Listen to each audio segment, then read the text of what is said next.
Good afternoon. My name is Mark Krikorian. I'm Executive Director of the Center for Immigration Studies. And this is the first event under the auspices of a newly founded cooperative arrangement called the International Network for Immigration Research.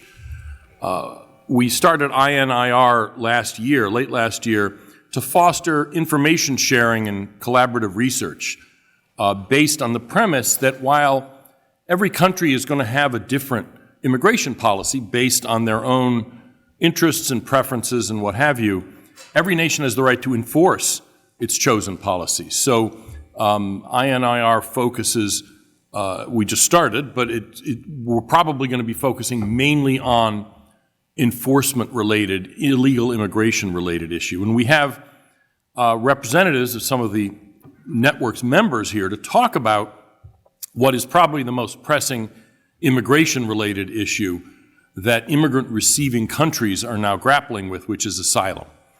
And I will talk a little more about sort of my take on it, but we're going to start by going over the issues related to asylum in the various countries that are coping, are struggling with this. First, Eric Ruark, who's the Director of Research at Numbers USA, is going to talk about the U.S. asylum in a U.S. context. What are the issues that we're facing, and what are some of the proposals that are being negotiated, even presumably as we speak, about changing policies and statute. Next, Victor Marshai, who is the Director of the Migration Research Institute in Budapest, is going to be talking about the new EU asylum agreement, as well as the experience that Hungary has had. Next, Nicholas Monti, who's the co-founder of the Immigration and Demography Observatory in France. That's the English translation of it.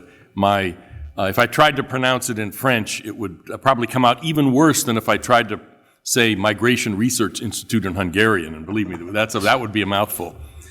He's going to talk about the French asylum crisis as an example of what all of Western Europe is dealing with. And then I'm going to wrap up and look at sort of the whole post-World War II asylum regime and the challenges that it presents to all developed countries, not just even the ones that we're talking about here, but other members of our network, including we have agreements with, or with cooperation with groups in Israel and Britain as well.